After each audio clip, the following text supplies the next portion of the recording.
आज के इस वीडियो में हम लोग करने वाले हैं फाइनल अकाउंट का इलस्ट्रेशन नंबर 4 जो आपके टेक्स्ट बुक में पेज नंबर 57 पे दिया गया है। तो आप लोग एक काम करिए, सबसे पहले तो टेक्स्ट बुक ओपन कर लीजिए, पेज नंबर 57 पे जाइएगा, इलस्ट्रेशन नंबर 4 पे। और इसके पहले के जो इलस्ट्रेशन है यानी कि 1, 2 और 3 ये मैंने ऑलरेडी करवा दिया है, तो आप लोग प्लेलिस्ट में जाकर के वो सारे क्वेश्चन को भी देख सकते हैं। ठीक है, तो चलिए अभी शुरू करते हैं। सबसे पहले आपको करना क्या है, टेक्स्ट बुक तो ओपन करना ही है, लेकिन उसी के साथ साथ पेंसिल भी लेना है, क्योंकि सबसे पहले हम लोग क्वेश्चन पढ़ेंगे, समझेंगे और फिर जाके सॉल्यूशन स्टार्ट करेंगे। ठीक है, तो क्वेश्चन में दिया क्या है देखिएगा, from the following trial balance of messrs Meera and Madhav prepare trading and profit and loss account for the year ended 31 March 2019 and balance sheet as on that date. ठीक है, तो यहाँ पे आपको क्या करना है, trading account, profit and loss account और बैलेंस शीट प्रिपेयर करना है।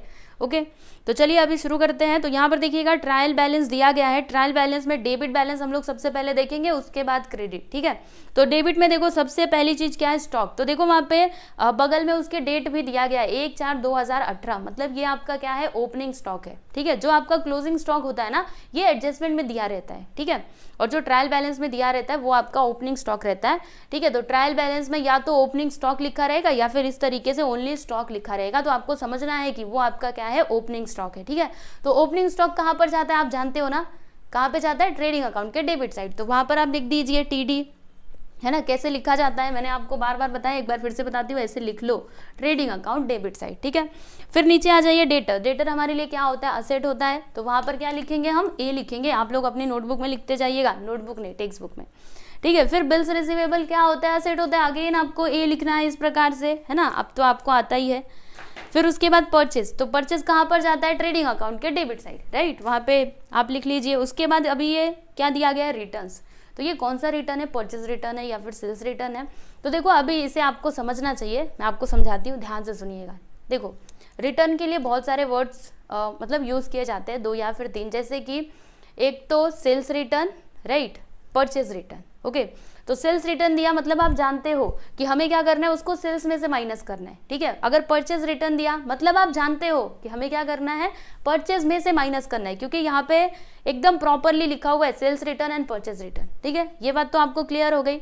और देखो कभी कभी रिटर्न के लिए ऐसे भी वर्ड्स यूज किए जाते हैं, जैसे कि मैंने आपको बताया था ना, रिटर्न आउटवर्ड और रिटर्न इनवर्ड। ठीक है, तो रिटर्न आउटवर्ड और रिटर्न इनवर्ड मतलब क्या होता है, मैंने आपको पहले ही बताया था, एक बार फिर से बताती हूँ। रिटर्न आउटवर्ड मतलब क्या, देखो आउटवर्ड यानी क्या, हम दे रहे हैं। ठीक है, हम मतलब हमारे पास से जा रहे हैं, आप ऐसे समझो। ठीक है, तो जब भी रिटर्न आउटवर्ड रहेगा, हम आपके पास से जा रहा है ना, आपके पास आ नहीं रहा है। इनवर्ड यानी क्या, आना, आउटवर्ड यानी क्या, जाना। ठीक है, तो आपके पास से कब जाएगा, जब आप क्या करोगे, रिटर्न करोगे। ठीक है, तो आपने कोई रॉ मटेरियल मंगाया, आपको उसमें से मतलब कुछ पसंद नहीं आया, वो बेकार है, अच्छा नहीं है, तो आप क्या कर रहे हो, उसको वापस कर रहे हो।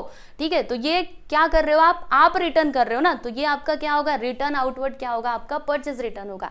तो रिटर्न आउटवर्ड को हम लोग क्या करते हैं, परचेज में से माइनस करते हैं। ठीक है, तो एक तो परचेज रिटर्न हो गया, दूसरा रिटर्न आउटवर्ड हो गया, ये बात तो क्लियर है। और सेल्स के लिए तो एक तो सेल्स रिटर्न और दूसरा सेल्स ये जो है रिटर्न इनवर्ड, यानी कि आपने सामान बेचा, किसी को पसंद नहीं आया तो वो क्या कर रहे हैं, वापस कर रहे हैं, आपके पास सामान आ रहा है। ठीक है, तो ये जो रिटर्न इनवर्ड होता है उसको हम लोग क्या करते हैं, सेल्स में से माइनस करते हैं। ठीक है, तो एक तो सेल्स रिटर्न हो गया, दूसरा रिटर्न इनवर्ड। ठीक है, ये दोनों सेम होते हैं, हमें क्या करना होता है, उसको सेल्स में से माइनस करना होता है। ठीक है, तो ये बात तो आपको पहले से पता थी, राइट, लेकिन फिर से मैंने बता दी। अब इसके बाद यहाँ पे खाली बस रिटर्न दिया है, तो अब आपको कैसे समझ में आएगा कि ये रिटर्न इनवर्ड है या फिर आउटवर्ड है, हमें परचेज में से माइनस करना है या फिर सेल्स में से माइनस करना है। तो सबसे पहले आप ये चेक करो कि वो कौन से साइड दिया गया है, डेबिट में है या फिर क्रेडिट में है। किधर है, ये डेबिट में है। किसमें है, डेबिट में है। यानी इसका मतलब क्या हुआ कि इसे हम लोग क्या करेंगे, इसे हम लोग ना सेल्स में से माइनस करेंगे। ठीक है, सुनना बड़े ध्यान से, अगर वो डेबिट में दिया है, डेबिट में दिया है मतलब क्या करना है आपको, सेल्स में से माइनस करना है। ठीक है, वैसे आपको याद होगा सेल्स रिटर्न हमेशा डेबिट में ही दिया रहता है, पिछले वाले क्वेश्चंस आप लोग देख लीजिए, डेबिट बैलेंस में ही सेल्स रिटर्न दिया रहता है। तो यहाँ पे खाली बस रिटर्न लिखा हुआ है, वहाँ पे ना सेल्स है, ना इनवर्ड है, ना आउटवर्ड है, तो आप चेक करोगे किधर है। अगर क्रेडिट में रहता तो फिर उसको परचेज में से माइनस करते। ठीक है, देखो यहाँ पे क्रेडिट में रिटर्न दिया है, क्रेडिट में तो परचेज रिटर्न वो स्पेसिफिकली लिखा हुआ है, तो उसका कोई टेंशन वाली बात ही नहीं है, क्योंकि उसको देख करके ही समझ में आ रहा है कि परचेज में से उसको माइनस कर दो। बस यहाँ पे डाउट किसके लिए था, तो रिटर्न के लिए था। ठीक है, तो इसे आप लोग क्या करोगे बताओ एक बार फिर से, सेल्स में से माइनस करना है। क्यों? क्योंकि ये हमारा सेल्स रिटर्न है। ओके, कैसे पता चला कि ये सेल्स रिटर्न है? क्योंकि ये तो डेबिट बैलेंस में दिया हुआ है। क्लियर है? इतनी बात आप लोग को समझ में आ गई? आई होप कि आपको क्लियर हुआ रहेगा। चलिए अभी नीचे चलते हैं आगे, मतलब कैरेज इनवर्ड। अब कैरेज इनवर्ड क्या होता है? आपको मैंने बताया था ट्रेडिंग अकाउंट के डेबिट साइड ये जाता है। हम लोग कोई रॉ मटेरियल मंगा रहे हैं तो उसका जो हमने ट्रक का भाड़ा दिया, ठीक है, तो वो हमारे लिए क्या होता है? Carriage inward. तो ये अगेन आपका प्रोडक्शन से रिलेटेड है, फैक्ट्री से रिलेटेड है, तो ये कहाँ पे जाएगा? ट्रेडिंग अकाउंट के डेबिट साइड। क्लियर? अब उसके बाद आगे बढ़ जाइए, अगला यहाँ पे क्या है? Carriage outward. ठीक है, अब देखो यहाँ पर ये कैरेज इनवर्ड है, ये कैरेज आउटवर्ड है। तो कैरेज आउटवर्ड कहाँ पे जाता है? कैरेज आउटवर्ड मतलब क्या? आपने कोई सामान मतलब आप क्या कर रहे हो? सामान दे रहे हो, ठीक है, सामान मतलब वो रोड ट्रांसपोर्ट से जा रहा है, अभी आपके पास से जा रहा है, ठीक है, तो ये सामान जा रहा है ना, कैरेज आउटवर्ड, ठीक है, जा रहा है, मतलब ये कहाँ पे जाएगा? प्रॉफिट एंड लॉस अकाउंट के डेबिट साइड। ठीक है, कैसे समझ में आया? क्योंकि ये आपके पास से फिनिश्ड गुड जा रहा है, आप मार्केट में अलग अलग जगह पे उसको सप्लाई कर रहे हो। समझ में आया? तो ये किससे रिलेटेड है? ये तो सेलिंग एंड डिस्ट्रीब्यूशन से रिलेटेड है ना। आप अपने फिनिश्ड गुड्स को बेचने के लिए अलग अलग जगह पे क्या कर रहे हो? भेज रहे हो। ठीक है, तो सेलिंग एंड डिस्ट्रीब्यूशन से रिलेटेड मतलब कहाँ पर? Profit and loss account debit side जाएगा। समझ में आ रहा है कि नहीं? मैंने आपको पहले भी बताया था ट्रेडिंग अकाउंट में बस वही चीजें आती है जो प्रोडक्शन से रिलेटेड हो, जो फैक्ट्री से रिलेटेड हो, जो मैन्युफैक्चरिंग से रिलेटेड हो। ठीक है, तो आप सामान को भेज रहे हो बेचने के लिए, तो क्या ये प्रोडक्शन से रिलेटेड है? नहीं नहीं, ये तो सेलिंग एंड डिस्ट्रीब्यूशन से रिलेटेड है। तो कहाँ पर जाएगा? Profit and loss account debit side. ठीक है, तो don't be confuse, carriage inward और कैरेज आउटवर्ड में कंफ्यूज मत होना। कैरेज इनवर्ड आया तो ट्रेडिंग अकाउंट और कैरेज आउटवर्ड आया तो फिर profit and loss account debit side. अब नीचे आ जाइए, मोटर व्हीकल, ये क्या होता है? एसेट होता है। फिर जनरल एक्सपेंसेस, अब ये जनरल एक्सपेंसेस कहाँ पर जाता है? Profit and loss account debit side. उसके नीचे देखिएगा एक्सपोर्ट ड्यूटी, तो हम सामान भेज रहे हैं उसका टैक्स पे किया, तो अगेन सेलिंग एंड डिस्ट्रीब्यूशन से रिलेटेड, यानी कि profit and loss account debit side. Advertisement, अब ये एडवर्टाइजमेंट कहाँ पर जाएगा? Profit and loss account debit side. ठीक है, नीचे आ जाइए प्रिंटिंग एंड स्टेशनरी, और देखो यहाँ पर एडवर्टाइजमेंट के ऊपर क्या है? एडजस्टमेंट है। कैसे पता चला? ये देखो हिडन एडजस्टमेंट है, वहां पे देखो ब्रैकेट में कुछ तो लिखा हुआ है। क्या लिखा है? For 3 years from 1/10/2018। ठीक है, तो अभी इसका क्या करना है मैं आपको बताऊंगी। वैसे आपने पहले भी इसको किया हुआ है, पर मैं अभी आपको बता दूंगी जब भी हम लोग क्वेश्चन सॉल्व करेंगे तब। अभी फिलहाल के लिए आप उसको टिक कर लीजिए, मतलब हमें क्या करना पड़ेगा? एक लाइन छोड़ना पड़ेगा, क्योंकि इसके ऊपर क्या है? एडजस्टमेंट है। ठीक है, तो छोड़ दीजिए एक लाइन। उसके बाद यहाँ पे प्रिंटिंग एंड स्टेशनरी, तो ये कहाँ पे जाएगा? Profit and loss account debit side. फिर उसके नीचे ड्राइंग कहाँ पर जाएगा? तो यहाँ पे हम लोग कैपिटल अकाउंट बनाएंगे या फिर पार्टनर्स करंट अकाउंट बनाएंगे। तो दोनों तरफ चेक कर लो, कहीं पे करंट अकाउंट लिखा हुआ है? नहीं लिखा है, चेक कर लो। मैंने देख लिया, नहीं लिखा हुआ है, यानी हमें यहाँ पे पार्टनर्स कैपिटल अकाउंट बनाना है, तो ये ड्राइंग कहाँ पर जाएगा? पार्टनर्स कैपिटल अकाउंट के डेबिट साइड। ओके, फिर नीचे आ जाइए लीज होल्ड प्रीमाइसेस, ये आपके लिए असेट हो जाएगा। फिर नीचे कैश एट बैंक, तो ये असेट होगा। फर्नीचर, ये अगेन आपके लिए क्या होगा? असेट ही होगा। ठीक है, तो यहाँ पे डेबिट बैलेंस के सारे आइटम्स हमने देख लिए, समझ में आया ना? आप लोगों ने लिखा भी होगा। अभी हम लोग क्रेडिट साइड पे चलते हैं, तो सबसे ऊपर क्या है? Bank overdraft. क्या होता है? लाइबिलिटी होता है, वहाँ पे एल लिख लीजिए। बिल्स पेएबल, अगेन ये लाइबिलिटी है, वहाँ पे एल लिखिएगा। क्रेडिटर्स, ये क्या होता है? हमारे लिए लाइबिलिटी होता है। फिर सेल्स, ये कहाँ पे जाता है? ट्रेडिंग अकाउंट के क्रेडिट साइड। ओके, और सेल्स के ऊपर क्या है? मतलब सेल्स में से हमें क्या करना है? सेल्स रिटर्न को माइनस करना है ना, तो उसको आप टिक कर लीजिए कि हमें सेल्स में से उसको माइनस करना है। उसके नीचे क्या है? देखिएगा आउटस्टैंडिंग रेंट। आउटस्टैंडिंग मतलब अनपेड, जिसको अभी तक आपने दिया नहीं है, देना बाकी है, पैसा जाने वाला है, यानी लाइबिलिटी हो जाएगा, वहां पे लिखिएगा। अनपेड वेजेस, अनपेड वेजेस मतलब साफ साफ दिखाई दे रहा है, अनपेड वेजेस जिसको अभी तक पे नहीं किया है, करना पड़ेगा, पैसा जाने वाला है, यानी कि लाइबिलिटी। ठीक है, आगे आ जाइए कैपिटल। ओके, तो कैपिटल कहाँ पे जाता है? पार्टनर्स कैपिटल अकाउंट के कौन से साइड? कैपिटल है ना, क्रेडिट साइड। ठीक है, तो उसको आप वहाँ पे लिखिएगा partners capital account credit side. नीचे आ जाइए परचेज रिटर्न, तो परचेज रिटर्न को क्या करेंगे? परचेज में से माइनस करेंगे, तो परचेज को एक बार टिक कर लो। हमें क्या करना पड़ेगा? परचेज में से परचेज रिटर्न को माइनस करना पड़ेगा। ओके, तो यहाँ पे आपका ट्रायल बैलेंस कंप्लीट होता है। मुझे उम्मीद है आप लोग को सारी चीज़ें समझ में आ रही होंगी। समझ में आ रही है कि नहीं? हाँ जी, समझ में आ ही रही होंगी, है ना? पिछले वाले क्वेश्चंस किए रहेंगे तो आपको समझ में आता रहेगा, इसीलिए मैं बार बार बोलती हूँ लाइन से सारे वीडियोस को देखो। ठीक है, चलिए अभी एडजस्टमेंट पे चलते हैं।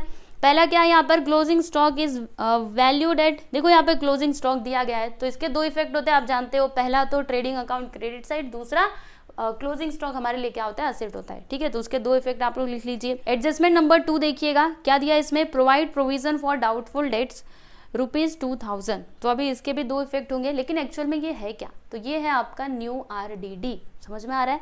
तो हम लोग इसे क्या करेंगे, डेटर्स में से लेस करेंगे और दूसरा इफेक्ट कहाँ पर जाएगा, PNL के डेबिट साइड। ओके, कैसे करना है मैं आपको बता दूंगी। जैसे कि बैड डेट्स का मैंने आपको पूरा फॉर्मेट दिया था ना, उसमें हम लोग क्या लिखते थे, bad debts plus new bad debts, फिर उसके नीचे प्लस न्यू RDD। तो ये जो न्यू RDD की मैं बात कर रही हूँ ना, ये जो न्यू RDD है यही तो है आपका 2000, समझ में आ रहा है। तो बस इसको हम लोग वहीं पे लेकर के जाएंगे, बता दूंगी मैं कैसे होगा, आपको समझ आ जाएगा, ठीक है। अब नीचे आ जाइए, अगला यहाँ पे है create reserve for discount on debtors @3%, ठीक है, डेटर्स के ऊपर डिस्काउंट। तो क्या करेंगे हम, ये जो आपका डेटर्स वाला अमाउंट है ना, ठीक है, डेटर्स वाला अमाउंट में से सबसे पहले तो ये जो आपका न्यू RDD है उसको हम लोग लेस करेंगे, फिर जो भी अमाउंट आएगा उसके ऊपर हम लोग 3% निकालेंगे और फिर उसको हम क्या करेंगे, डेटर्स में से लेस करेंगे, ठीक है। ये तो पहला इफेक्ट हो गया। दूसरा इफेक्ट कहाँ पे जाएगा, तो PNL के डेबिट साइड में जाएगा, ठीक है। और ये क्या है, मैंने आपको पिछले वाले क्वेश्चन में भी समझाया था, ठीक है, reserve for discount on debtors, समझ में आ रहा है। तो पिछला वाला क्वेश्चन तो आप लोगों ने देखा ही होगा, आपको समझ में आता रहेगा। अभी नीचे आ जाइए, 4th वन देखिएगा, value of lease hold premises on 31 March 2019 ₹1 lakh. तो ये जो आपका लीज होल्ड प्रीमाइसेस है ना, उसको आप प्लीज टिक कर लो। क्यों टिक करना है, क्योंकि उसके ऊपर एडजस्टमेंट है, ठीक है। तो लीज होल्ड प्रीमाइसेस कहाँ पर है, उसको आप टिक कर लीजिएगा, ओके। फिर उसके नीचे आ जाइए, outstanding expenses printing and stationery. तो प्रिंटिंग एंड स्टेशनरी को आप टिक कर लीजिए, क्योंकि इसके ऊपर भी क्या है, एडजस्टमेंट है, ठीक है। तो प्रिंटिंग एंड स्टेशनरी को भी आप लोग टिक कर लीजिए, ओके। तो यहाँ पर हमने पूरा क्वेश्चन समझ लिया है। अब सॉल्यूशन की बारी है। तो क्या करना होता है, सबसे पहले तो फॉर्मेट बनाएंगे पूरा अच्छे तरीके से, trading account, profit and loss account, partners capital account, balance sheet, okay. आप लोग को आता है, आप बनाइए, मैं भी बनाती हूँ। तो यहाँ पर देखिएगा, मैंने ये फॉर्मेट बना लिया है, आपने भी बनाया ही होगा, है ना। सबसे ऊपर क्या लिखते हैं हम, in the books of partners के नेम। तो यहाँ पर पार्टनर्स के क्या नाम है, मीरा और माधव। तो देखो मैंने लिखा है मीरा एंड माधव, ठीक है। फिर उसके नीचे ट्रेडिंग अकाउंट देखो हमने यहाँ पे बनाया हुआ है, फिर जाके profit and loss account, partners capital account, फिर जाके बैलेंस शीट, ठीक है। तो चलिए अभी पोस्टिंग करना चालू करते हैं। तो डेबिट बैलेंस सबसे पहले देखेंगे। ऊपर यहाँ पर क्या है, स्टॉक, ओपनिंग स्टॉक। तो कहाँ पर जाता है, आप जानते हैं ना, ट्रेडिंग अकाउंट के डेबिट साइड। तो लिख देते हैं, क्या लिखेंगे, यहाँ पे लिखेंगे टू ओपनिंग स्टॉक। मेरे साथ साथ आप लोग भी लिखते रहिएगा। इसका अमाउंट है 25,000 रुपये, तो यहाँ पर हम लिख देंगे 25,000, ठीक। नीचे आ जाइए, अगला यहाँ पे डेटर्स। तो डेटर्स हमारे लिए क्या होता है, असेट होता है, और उसके ऊपर क्या है, एडजस्टमेंट है, ठीक है। और डेटर्स के ऊपर कितने एडजस्टमेंट है, कितना लाइन छोड़ेंगे, बस एक, नहीं एक लाइन मत छोड़ना, क्योंकि देखो एडजस्टमेंट नंबर 2 और एडजस्टमेंट नंबर 3 ये दोनों भी डेटर्स के ही ऊपर है। इसीलिए डेटर्स को ना 2 बार हमें टिक करना चाहिए था, मैंने एक ही बार किया है, लेकिन आप लोग उसको 2 बार टिक कर लीजिए, जिससे हमें समझ में आए कि हमें क्या करना है। हमें ना यहाँ पर 2 से 3 लाइन तो छोड़नी ही है, 2 लाइन में तो होगा नहीं, 3 से 4 लाइन हमको छोड़नी है, ठीक है। मतलब जितनी लाइन छोड़ना होता है ना, उतना आप टिक कर लिया करो, ताकि आपको समझ में आए, ओके। तो डेटर्स के लिए हम लोग कितना लाइन छोड़ेंगे, सबसे पहले तो मैं लिखती हूँ इसको, डेटर्स, इसके ऊपर 2 एडजस्टमेंट है, ठीक है। इसका अमाउंट है 80,500, यहाँ पर लिख दिया मैंने 80,500, और कितना लाइन छोड़े, 2 एडजस्टमेंट है, एक तो यहाँ पे आ जाएगा, फिर दूसरा यहाँ पर। मतलब आप है ना, आप 4 से 5 लाइन तो छोड़ ही दो, ठीक है, मेरा तो इतने में हो ही जाएगा। फिर उसके नीचे बिल्स रिसीवेबल। तो ये हमारे लिए क्या होता है, एसेट होता है, यहाँ पे लिख देते हैं बिल्स रिसीवेबल।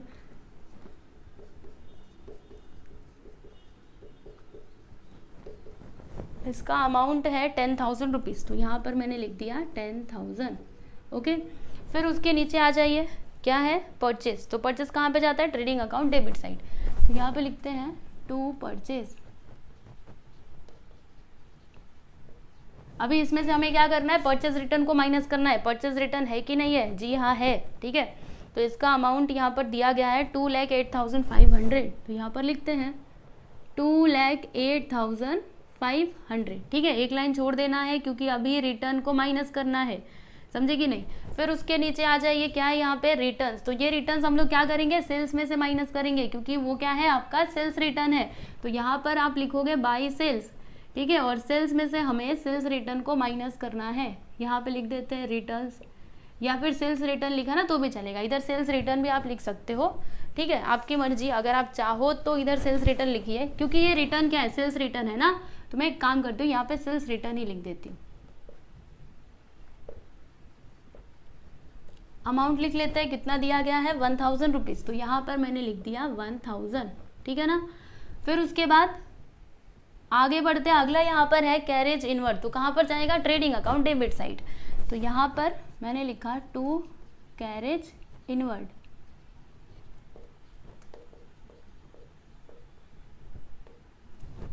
अमाउंट यहाँ पे दिया गया है 3000, तो यहाँ पर मैंने लिख दिया 3000, ठीक है। अभी आगे बढ़ जाइए, इतनी बातें समझ में आ गई। अगला यहाँ पे है कैरेज आउटवर्ड, तो कहाँ पे जाता है, पीएनएल के डेबिट साइड, तो यहाँ पे हम लिखेंगे टू कैरेज आउटवर्ड।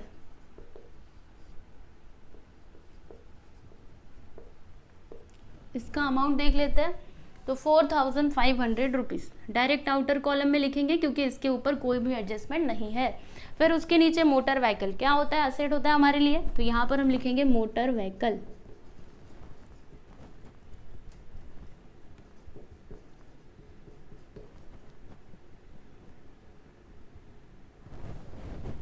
$55,000,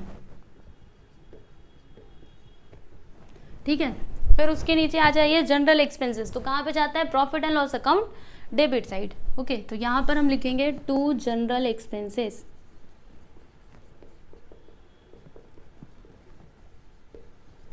अमाउंट है आपका यहाँ पर 1800, तो यहाँ पर मैंने लिख दिया 1800, ठीक है ना। उसके नीचे आ जाइए, उसके बाद क्या है यहाँ पर, एक्सपोर्ट ड्यूटी, तो कहाँ पे जाएगा, पीएनएल के डेबिट साइड, तो लिखते हैं हम टू एक्सपोर्ट ड्यूटी।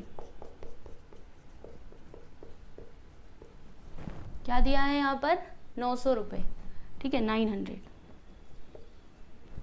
फिर नीचे देखिएगा एडवर्टाइजमेंट, तो एडवर्टाइजमेंट को हमने क्या किया है, टिक किया है, यानी कि उसके ऊपर क्या है, एडजस्टमेंट है। अब ये कैसे होगा आपको समझाती हूँ। सबसे पहले एडवर्टाइजमेंट को लिखते हैं, यहाँ पे लिखते हैं टू एडवर्टाइजमेंट।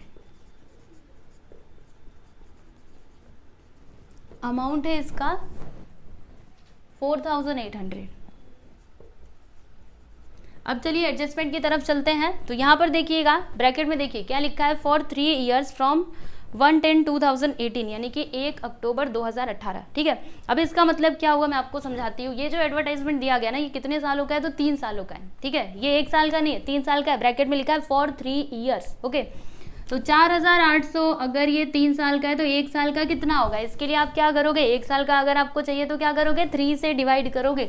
चलो डिवाइड करके देखते हैं कितना आता है, 3 1 3, इसमें से 1 बचेगा, 3 6 18, इधर आ गया 00, ठीक है।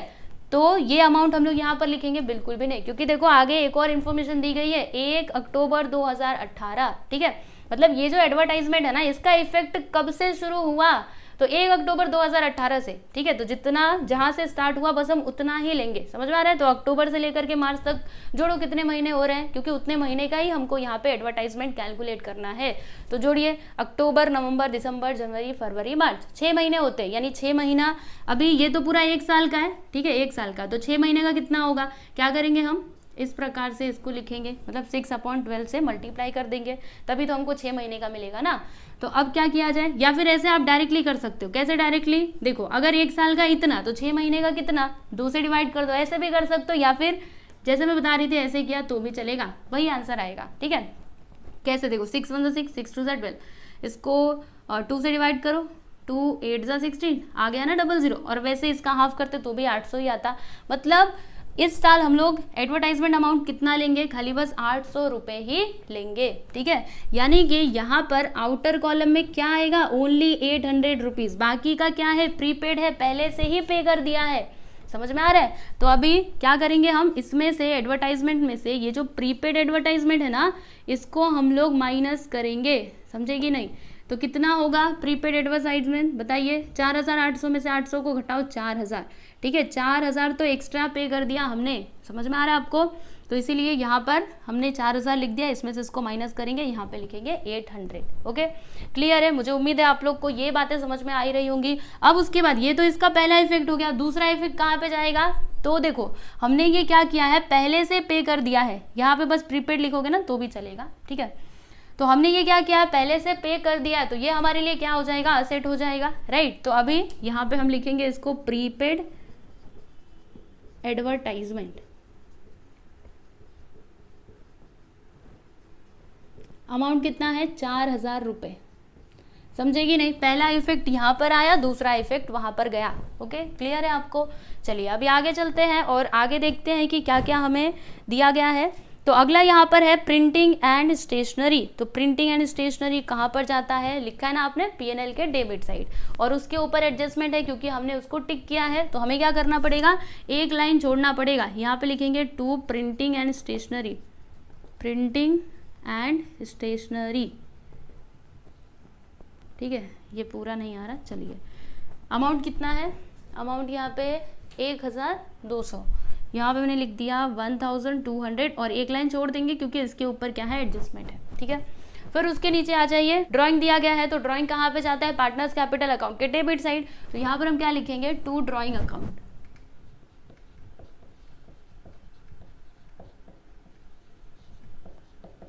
देखो आपको ये वर्किंग नोट में करके दिखाना है। ओके, बार बार मैं बोलती हूँ कि वर्किंग नोट बनाना है, मतलब बनाना ही है। ठीक है ना, बनाइएगा जरूर। तो ड्राइंग मीरा का कितना दिया गया है, मीरा का यहाँ पर है 3500 लिख देते हैं, और माधव का है 2000। चलिए आगे बढ़ते हैं। अगला यहाँ पे लीज होल्ड प्रीमाइसेस, और उसको हमने क्या किया, टिक किया है, यानी कि उसके ऊपर क्या है, एडजस्टमेंट है। ठीक है, तो एक लाइन छोड़ना पड़ेगा। चलिए यहाँ पे लिखते हैं lease hold premises. Okay, amount यहाँ पे दिया गया है 1,10,000, यहाँ पे लिख देते हैं 1,10,000। एक लाइन छोड़ना है क्योंकि इसके ऊपर क्या है, एडजस्टमेंट है। उसके नीचे कैश एट बैंक और फर्नीचर, फर्नीचर के ऊपर एडजस्टमेंट है क्या, फर्नीचर के ऊपर एडजस्टमेंट नहीं है। ठीक है, उसको टिक नहीं किया हमने। कैश एट बैंक सबसे पहले लिखते हैं, cash at bank, amount is how much, 45,000। तो यहाँ पे मैंने लिख दिया 45,000। उसके नीचे फर्नीचर, तो यहाँ पर मैंने फर्नीचर भी लिख दिया। फर्नीचर का अमाउंट दिया गया है 8,300। ओके, तो ये देखिए फाइनली जो आपके डेबिट बैलेंस है उनकी पोस्टिंग तो हमने कर ली। डेबिट बैलेंस में जो कुछ भी दिया गया था वो मैंने आप लोग को बता दिया क्या करना है, कैसे करना है। अभी क्रेडिट के ऊपर चलते हैं। ठीक है, तो क्रेडिट में देखिएगा सबसे पहले क्या है, बैंक ओवरड्राफ्ट। तो ये कहाँ पे जाता है, ये क्या होता है, हमारे लिए लाइबिलिटी होता है, मतलब ये इधर आएगा। ठीक है, पहले इसको रफ करती हूँ मैं। तो यहाँ पे हम लोग क्या करेंगे, सबसे पहले तो इतना लाइन छोड़ देंगे, 2 से 3 लाइन हम लोग छोड़ देंगे, किसके लिए, पार्टनर्स कैपिटल अकाउंट के लिए। ओके, और इतना छोड़ करके यहाँ पर मैं लिखती हूँ बैंक ओवरड्राफ्ट।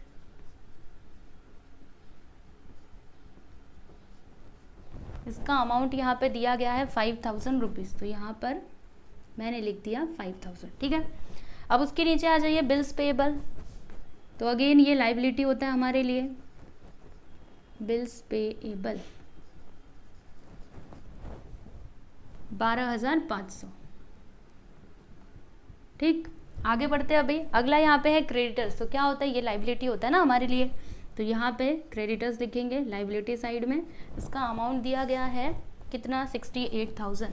तो यहाँ पर मैंने लिख दिया 68,000 रुपीज़। ठीक है, अब उसके आगे देखिएगा सेल्स। तो सेल्स कहाँ पे जाएगा, ट्रेडिंग अकाउंट के क्रेडिट साइड। तो यहाँ पर देखो बाय सेल्स मैंने लिखा हुआ है, इसका अमाउंट है 3,25,000। 3,25,000। तो क्या करेंगे हम, इसमें से 1,000 को माइनस करेंगे, राइट। तो चलो माइनस कर देते हैं। 0 में 0 गया, 0 0 0, फिर 5 में से 1 जाएगा तो 4, और यहाँ पर 2 आ जाएगा, यहाँ पर 3, यानी कि 3,24,000। ओके, उसके नीचे आउटस्टैंडिंग रेंट, ये हमारे लिए क्या होगा, लाइबिलिटी होगा ना, अनपेड है। तो यहाँ पर मैं लिखूंगी आउटस्टैंडिंग रेंट, आउटस्टैंडिंग रेंट कितना, 2,000। फिर उसके नीचे है अनपेड वेजेस, ये भी हमारे लिए लाइबिलिटी होगा। देख लो उधर साइड में एल लिखा हुआ है हमने। ठीक है, इसका अमाउंट दिया है यहाँ पर 1,500। अब उसके आगे आप लोग बढ़ जाइए, आगे क्या दिया है देखते हैं।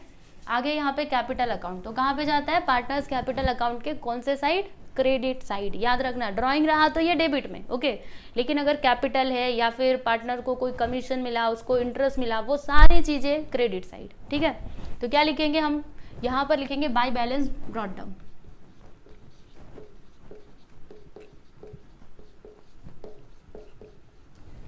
मीरा का यहाँ पे दिया गया है 70, दोनों का 75,000 है। ठीक है, दोनों जन का, मीरा का भी और माधव का भी। तो देखिए यहाँ पर मैंने ये कैपिटल भी लिख लिया है। अभी उसके आगे क्या है, परचेज रिटर्न 1000 रुपीज़। तो क्या करेंगे हम, परचेज में से इसको माइनस करेंगे, यहाँ पे लिखते हैं purchase return, purchase return amount कितना है 1000, ठीक है। तो इसमें से 1000 को माइनस कर दो, वेरी सिंपल। चलो माइनस करते हैं, 0 में 0 गया 0, 0 में 0 गया 0, 5 में से 0 गया 5, 8 में से 1 गया तो 7, फिर यहाँ पर 0, यहाँ पे 2, ठीक है, 2,07,500 रुपये। समझे कि नहीं, पहले 2,08,500 था, इसमें से 1000 को घटा दिया तो कितना आएगा, 2,07,500 रुपये आएगा, खत्म, है ना। तो यहाँ पे देखो क्रेडिट बैलेंस, डेबिट बैलेंस सब कुछ हमने देख लिया, ट्रायल बैलेंस तो हो चुका है। अब उसके बाद एडजस्टमेंट की बारी। तो सबसे पहले क्या है, क्लोजिंग स्टॉक। तो क्लोजिंग स्टॉक के दो इफेक्ट, एक पहला ये, दूसरा इधर, ठीक है। तो क्या लिखेंगे हम, यहाँ पर लिखेंगे बाय क्लोजिंग स्टॉक। अमाउंट यहाँ पे दिया गया है 32,000, तो यहाँ पर मैंने लिख दिया 32,000। दूसरा इफेक्ट बैलेंस शीट के असेट साइड, तो यहाँ पर क्या लिखेंगे, क्लोजिंग स्टॉक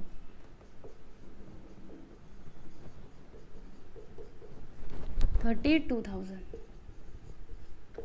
ठीक है ना। अभी आगे बढ़ते हैं, अगला यहाँ पर है provide provision for doubtful debts ₹2,000, ठीक है। तो अभी इसका क्या करना है, ये क्या है, मैंने आपको बताया था ना, न्यू आरडीडी, ये है आपका न्यू आरडीडी, ठीक है। तो सबसे पहले आप इसको क्या करोगे, डेटर्स में से माइनस कर दोगे, यहाँ पे लिखोगे न्यू आरडीडी 2,000 रुपया, माइनस कर दो इसको जल्दी से। 0 में 0 गया 0, 0 में 0 गया 0, 5 में से 0 गया 5, और इधर 10 में से 2 जाएगा तो 8, इधर आ गया 7, यानी कि 78,500 यहाँ पे आ चुका है। और इसका दूसरा इफेक्ट क्या होगा, तो आपको याद है मैंने बैड डेट्स का आपको पूरा फॉर्मेट दिया था, कैसे होता था, देखो यहाँ पे पूरा लिख करके बताती हूँ। 2 बैड डेट्स, वैसे तो ये सब कुछ दिया नहीं है, तो अगर आप नहीं लिखोगे डायरेक्टली बस ये न्यू आरडीडी करके लिख दोगे तो भी चलेगा, पर आप लिख सकते हो 2 बैड डेट्स हम लोग लिखते थे, उसके बाद क्या लिखते थे, न्यू बैड डेट्स लिखते थे, ठीक है। फिर उसके बाद प्लस न्यू आरडीडी, याद है ना, भूलना नहीं इसको, ये फॉर्मेट तो याद ही कर लो। कभी कभी क्वेश्चन में ना ये तीनों चीज़ें दी रहती है, इसके लिए ये फॉर्मेट आपके दिमाग में होना ही चाहिए। यहाँ पे हम क्या लिखते थे, ओल्ड आरडीडी, राइट। तो इसमें से क्या दिया है, बैड डेट्स नहीं दिया है, न्यू बैड डेट्स ये भी नहीं है, न्यू आरडीडी है ना, कितना 2,000, ओके। ओल्ड आरडीडी ये भी नहीं है, तो क्या करोगे, डायरेक्टली आउटर कॉलम में ये सब कुछ तो डैश डैश है, डायरेक्ट यहाँ पे 2,000 लिख दीजिए, काम खत्म, समझे। तो इसका 2 इफेक्ट हो गया। उसके नीचे क्या है, देखो create reserve for discount on debtors @3%। तो अभी हम क्या करेंगे, यहाँ पर लिखेंगे माइनस, ओके। और इसका जो है ना, ये जो 78,500 आया है, इसका हम लोग 3% निकालेंगे, ठीक है। तो 3% कितना आएगा, 00 से 00 कैंसिल, 3 5 15, फिर 1 आ जाएगा, 8 3 24, 25, 7 6 21, 23, ठीक है। तो यहाँ पर आ गया 2,355। तो क्या लिखेंगे हम, यहाँ पर लिखेंगे, दिया क्या है क्वेश्चन में, reserve for discount on debtors, तो वही लिखिए, सेम टू सेम जो दिया है वही लिख देने का, ठीक है। और यहाँ पे लिखेंगे reserve for discount on debtors, ठीक है। अमाउंट कितना आया है, 2,355, तो यहाँ पर मैंने लिख दिया 2,355। चलो अभी माइनस करके इसका जो भी फाइनल अमाउंट आएगा उसको हम लोग यहाँ पर लिख देंगे। 10 में से 5 जाएगा तो 5, 9 में से 5 गया तो 4, ठीक है। फिर 4 में से 3 जाएगा तो 1, 8 में से 2 गया तो 6, और यहाँ पर 7, 76,145 यहाँ पे आ चुका है, ठीक है। ये तो इसका पहला इफेक्ट हो गया। दूसरा इफेक्ट कहाँ पे जाएगा, बताइए कहाँ पर, P&L के डेबिट साइड, ओके। तो कहाँ पर लिखेंगे हम इसको, यहाँ पर लिखेंगे, जहाँ पे जगह है वहीं लिखेंगे ना, to reserve for discount on debtors, okay. Amount कितना है, 2,355। तो ये देखिए मैंने लिख दिया, और आप लोग भी मेरे साथ साथ लिखते रहिए, लिखते रहेंगे ना तो आपको कुछ भी डाउट नहीं आएगा, वरना फिर बाद में करने बैठोगे तो आपको बार बार वीडियो चालू करके देखना पड़ेगा, यहाँ पे क्या था वहाँ पे क्या था। इससे अच्छा मेरे साथ साथ करते जाओ, ठीक है। अभी नीचे आ जाइए, यहाँ पर लीज होल्ड प्रीमाइसेस का वैल्यू कितना हो जाता है, 31 मार्च 2019 को लीज होल्ड जो प्रीमाइसेस है इसका वैल्यू हो जाता है आपका 1 लाख रुपये। पहले कितना था, 1,10,000, अब कितना हो गया, 1 लाख हो गया। मतलब यहाँ पे डिप्रिसिएशन कितना आएगा, 10,000 आएगा ना। देखो इसका वैल्यू हो जाता है 1 लाख रुपए, पहले कितना था 1,10,000, तो डेप्रिसिएशन अमाउंट यहाँ पे आ जाएगा 10,000, है ना। इसमें से इसको घटाओगे तो 10,000 ही आएगा ना। तो क्या लिखेंगे हम यहाँ पर, डेप्रिसिएशन लिखेंगे, ठीक है, डेप्रिसिएशन। अब डेप्रिसिएशन कहाँ पर जाता है, इसका दूसरा इफेक्ट, पहला तो इधर हो गया, ठीक है, दूसरा इफेक्ट पीएनएल के डेबिट साइड। तो यहाँ पे हम लिखेंगे to depreciation on lease hold premises, ठीक है।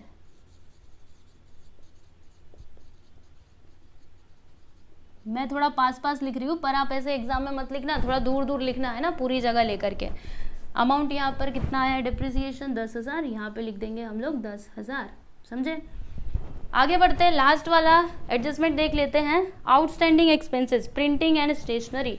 तो प्रिंटिंग एंड स्टेशनरी कहाँ पर है, ये रहा। आउटस्टैंडिंग मतलब क्या, अनपेड, हमें पेड करना है, तो हम क्या करेंगे, इसमें एक तो प्लस करेंगे और दूसरा वो हमारे लिए क्या हो जाएगा, लाइबिलिटी। सबसे पहले इसको प्लस करते हैं, क्या ये आउटस्टैंडिंग, तो यहाँ पे लिख देते हैं आउटस्टैंडिंग अमाउंट है आपका 500 रुपये, ठीक है। तो यहाँ पर मैंने लिखा 500, प्लस करते तो, अच्छा माइनस नहीं कर रहे ना, माइनस करते तब जाके ऐसे ब्रैकेट लगाना, वरना प्लस करते हो तो डायरेक्टली, ठीक है। 0 0 5 2 7 1,700 आ गया, ठीक है।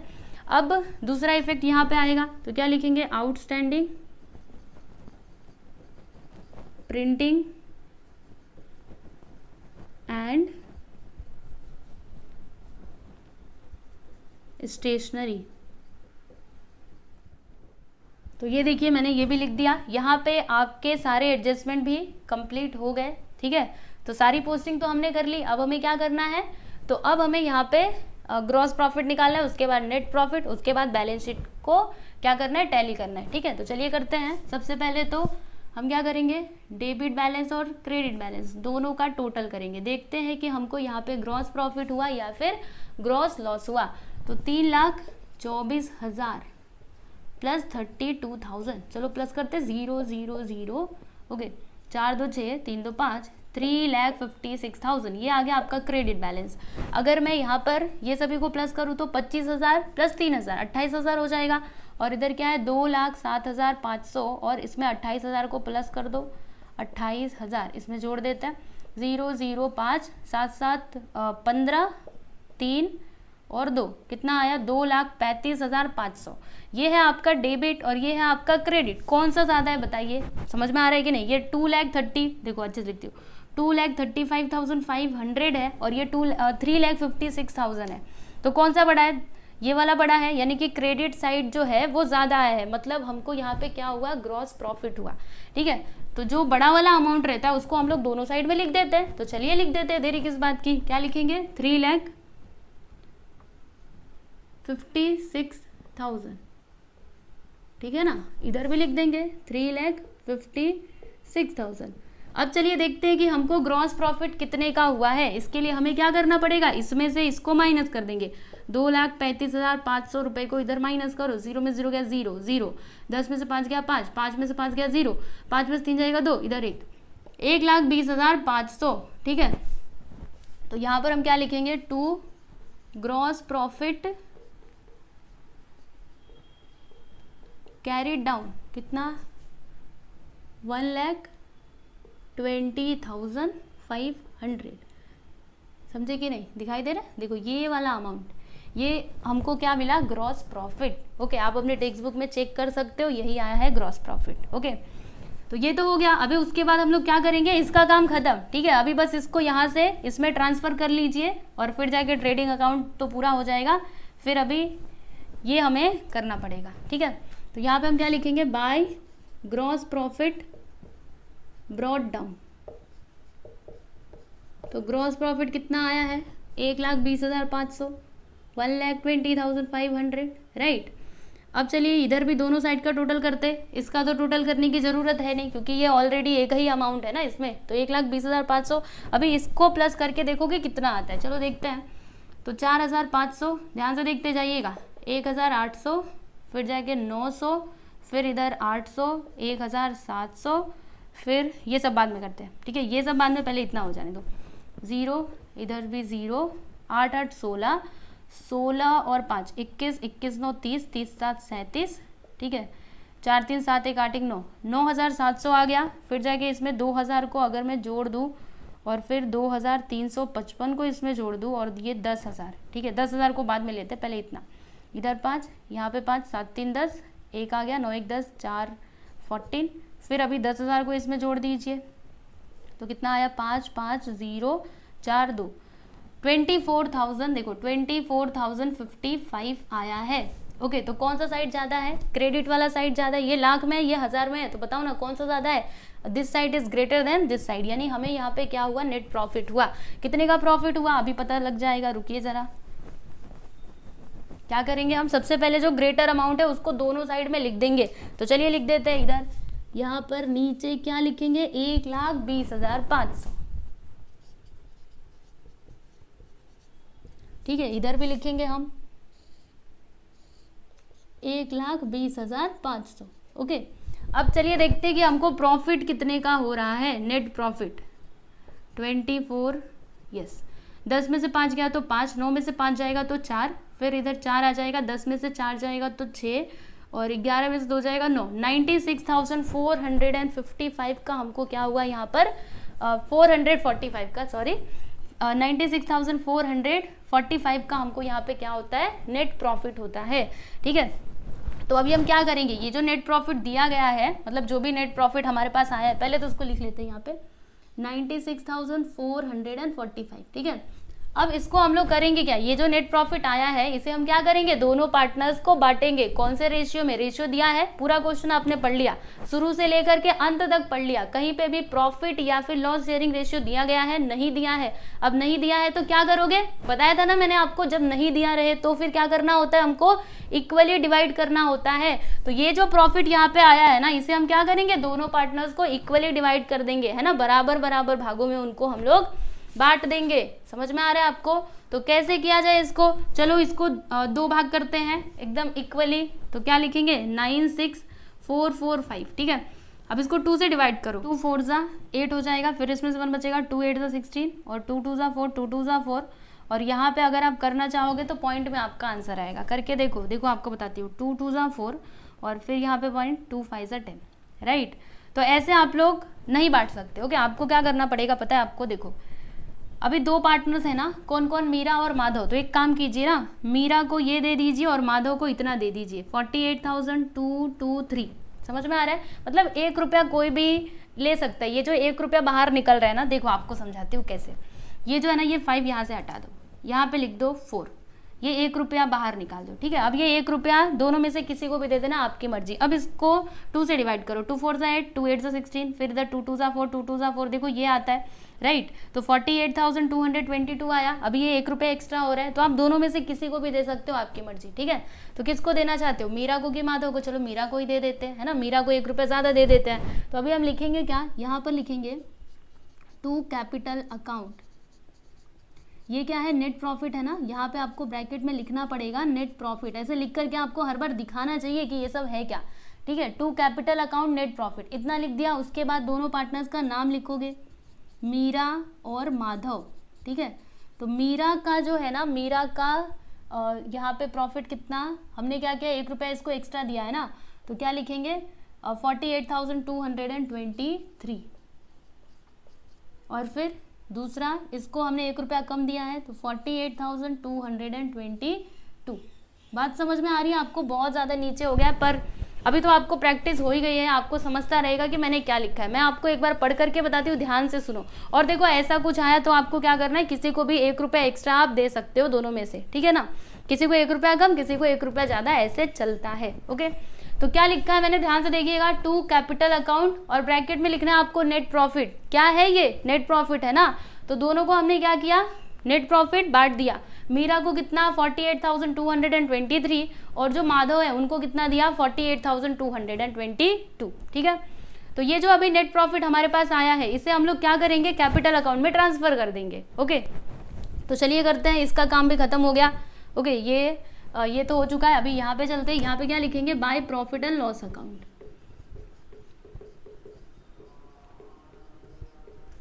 तो यहाँ पर देखिएगा मीरा का प्रॉफिट कितना आया है 48,223 और जो माधव है उनका है 48,222। ठीक है, इतना तो हमने कर लिया। अभी हम क्या करेंगे, इसका टोटल करेंगे। चलिए देखते हैं टोटल करके कितना आता है। तो डायरेक्टली प्लस करते हैं ना, इधर यहाँ पे आएगा 3 2 2 8 5 13 7 1 8 8 4 12 1,23,223। ठीक है, इधर भी हम वही लिखेंगे 1,23,223। समझे कि नहीं। फिर इसका भी टोटल कर देते हैं। तो इसका टोटल कितना आएगा 1 2 3 2 2 2। ठीक है, 1,23,222 और इधर भी वही आएगा 1,23,222। ठीक है, अब उसके बाद हम क्या करेंगे, तो यहाँ पर देखते हैं कि बैलेंस कितना आता है। अभी इसके लिए आप क्या करोगे पता है ना, इसमें से इसको माइनस करोगे, इसमें से इसको माइनस करोगे। तो इसमें से 2,000 को माइनस कर दीजिए। 1 2 3 2 2 2, इसमें से 2,000 को घटा देते हैं। कितना आएगा 2 2 2 1 1,21,222। ओके, तो यहाँ पर हम लिखेंगे 1,21,222। ठीक है, बहुत ज़्यादा छोटा है पर आपको समझ में आता रहेगा। ठीक है, आपको ऐसे जूम करके मैं दिखा दूंगी। अब हम क्या करेंगे, इसमें से ना ये 23 में से 3,500 को माइनस करेंगे। तो 3 2 12 में से 5 जाता है तो कितना आता है 7 आता है ना। 7 8 9 10 11 12, सही है। फिर 12 में से 3 जाता है तो कितना आता है, 12 में से 3 जाएगा तो 9 आएगा, क्योंकि 9 10 11 12, सही है। कितना आ गया 1,19,723। समझ में आ रही है मेरी बातें आपको। तो चलिए लिख देते हैं 1,19,723। ठीक है, तो अब आप यहाँ पर लिखोगे क्या, पहले तो इसको मिटाती हूँ। क्या लिखते हैं, to balance carried down. Okay, to balance carried down. Okay, तो मीरा का कितना आया है 1,19,723 और माधव का कितना आया है। चाहिए तो इसको आप ऐसे सर्कल में भी कर सकते हो। ठीक है, ऐसे दिखाओगे हाईलाइट करके, मतलब पता चलेगा हाँ यही आया है। अब इसको ट्रांसफर करेंगे हम लोग लायबिलिटी में। तो क्या लिखेंगे, पार्टनर्स कैपिटल अकाउंट। ठीक है, तो यहाँ पे लिख देते हैं पार्टनर्स कैपिटल अकाउंट। ओके, तो मीरा और कौन, माधव, दोनों का मौसे ही नाम है मीरा एंड माधव। तो मीरा का कितना है 1,19,723 और माधव का है 1,21,222। ओके, अभी दोनों का टोटल करते हैं, मतलब दोनों को प्लस कर देते हैं। तो 3 और 2 यहाँ पे आ जाएगा 5, 2 और 2 4, 7 2 9, फिर 7 2 9 हो गया, 9 1 10 का 0, 1 आ गया कैरी, 1 2 3 3 1 4, इधर 2, 2,40,000। ठीक है, 2,40,945। ठीक है, चलिए हमने इतना भी कर लिया। अभी इसके आगे क्या करना है, आप क्या करेंगे, दोनों साइड का टोटल करेंगे और देखते हैं कि हमारा बैलेंस शीट टैली होता है कि नहीं। बैलेंस शीट एक बार टैली हो गया मतलब आपका क्वेश्चन कंप्लीट। ठीक है, तो प्लस करना पड़ेगा। तो चलिए प्लस करती हूँ, मैं मोबाइल से करती हूँ। ठीक है, आप लोग अपनी नोटबुक में अच्छे से मतलब क्या करना, ऐसे लिखना, ऐसे करना। ठीक है, मैं यहाँ पे मोबाइल से कर देती हूँ ताकि जल्दी से हो जाए। ओके, तो सबसे पहले कितना है 240,945 प्लस 5,000 प्लस 12500 प्लस 68,000, 2,000, 1,1500, फिर 500 रुपये। कितना आया 3,30,445। ओके, चलिए यहाँ पे मैं लिखती हूँ 3,30,445। अब आपको क्या करना है, क्या आप दोनों तरफ यही अमाउंट लिख दोगे, नहीं नहीं ऐसी गलती मत करना। ठीक है, कभी कभी अलग भी आता है। ओके, तो अभी उसका टोटल करते हैं। इसका तो कर दिया, इसका तो एकदम करेक्ट आया, इसमें कोई गलती नहीं है। अभी उसका करते हैं। ठीक है, 76,145 प्लस 10,000, 10,000 नहीं है 10,000। ओके, 10,000, फिर 55,000। तो ये देखिए यहाँ पर इसका भी टोटल कितना आया 3,30,445। मतलब हमारा जो बैलेंस शीट है वो टैली हो चुका है, यानी कि हमने ये जो क्वेश्चन सॉल्व किया ये पूरा के पूरा क्या है, सही है। 3,30,445, समझे कि नहीं। तो ये लीजिए यहाँ पर आपका इलस्ट्रेशन नंबर 4 भी कंप्लीट होता है। तो इस तरीके से आपको ये वाला क्वेश्चन सॉल्व करना था। मुझे उम्मीद है आप लोग को समझ में आया रहेगा। तो आप लोग कमेंट करके ज़रूर बताया करो कि क्वेश्चन कैसा लगा, आपको समझ आया कि नहीं, डिफ़िकल्ट लगा या फिर ईजी लगा। ठीक है, कमेंट करके ज़रूर आप लोग बताइएगा। और क्या करना है, आप लोग प्रैक्टिस करते रहो। ठीक है, तो आप लोग इसको देख लीजिए, अच्छे से समझ लीजिए। ठीक है, और कुछ भी डाउट रहता है तो आप मुझसे कमेंट करके पूछ सकते हो, या फिर आप टेलीग्राम चैनल में भी पूछ सकते हो। ठीक है, और टेलीग्राम चैनल को आप लोग ज़रूर ज्वाइन कर लीजिएगा, क्योंकि जैसे कि मैंने अभी ये क्वेश्चन सॉल्व करवाया ना, तो इसकी PDF फाइल बना करके मैं क्या करती हूँ, टेलीग्राम चैनल में अपलोड कर देती हूँ। ठीक है, तो वहाँ पे टेलीग्राम चैनल में अवेलेबल रहता है। तो आप लोग को अगर कुछ भी डाउट आया, कुछ समझ नहीं आया, तो आप लोग ये PDF खोल करके देख सकते हो ना। ओके, इसीलिए टेलीग्राम चैनल से आप लोग ज़रूर जुड़िएगा। ठीक है, तो आज के लिए बस इतना ही। अभी नेक्स्ट लेक्चर में हम लोग अगला वाला क्वेश्चन सॉल्व करेंगे। ठीक है, तो चलिए मिलते हैं हम लोग नेक्स्ट क्लास में।